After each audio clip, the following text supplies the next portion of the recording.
In this video, I'm going to show you how to install an electric babysitter for your Model Y.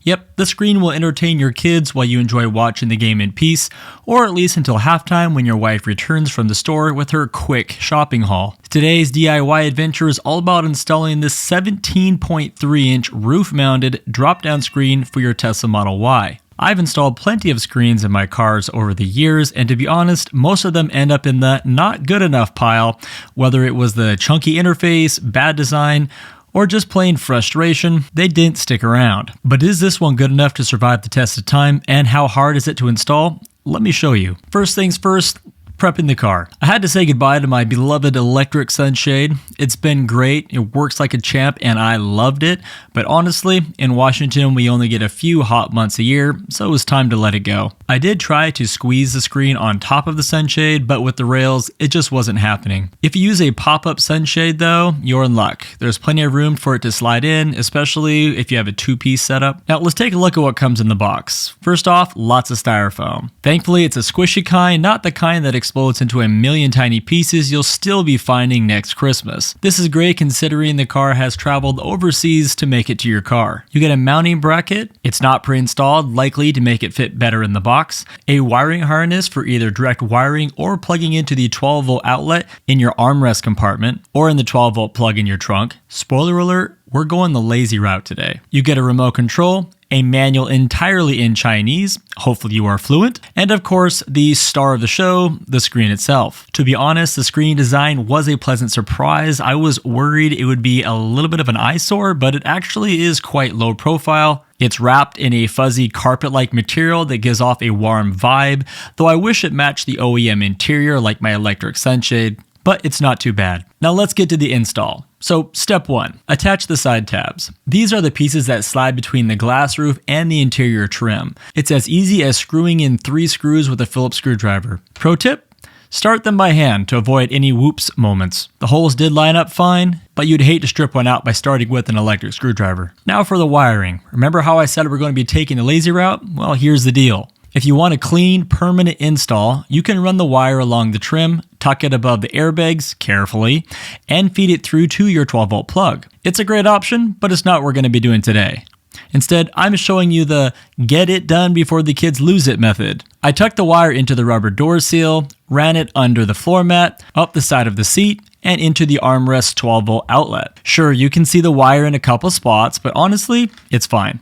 Plus, it's easily reversible if you want to remove it later. To install the screen itself, slide the tabs into the roof trim. My Model 3 has about 1/4 inch of space, but my Model Y was a much tighter fit. You might need a plastic pry tool to create some separation, but once you get the tabs in, it's pretty smooth sailing. You want to do it at an angle so the opposite tabs go in first, and then slowly work it forward until it's flush with both sides. Now for the moment of truth. Does it work?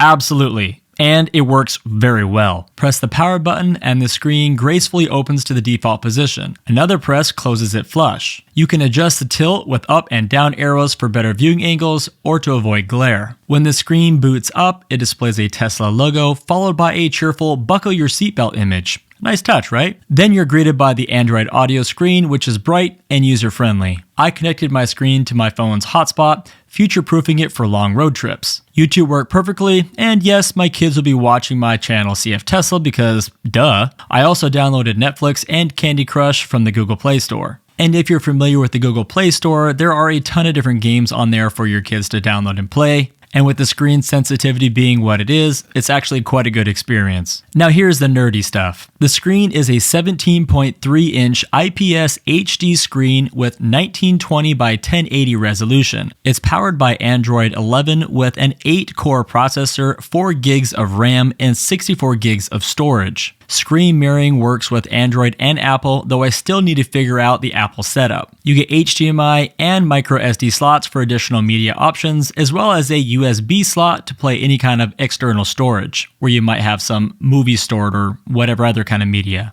You get built-in speakers, which honestly sound pretty good. My turn now, baby.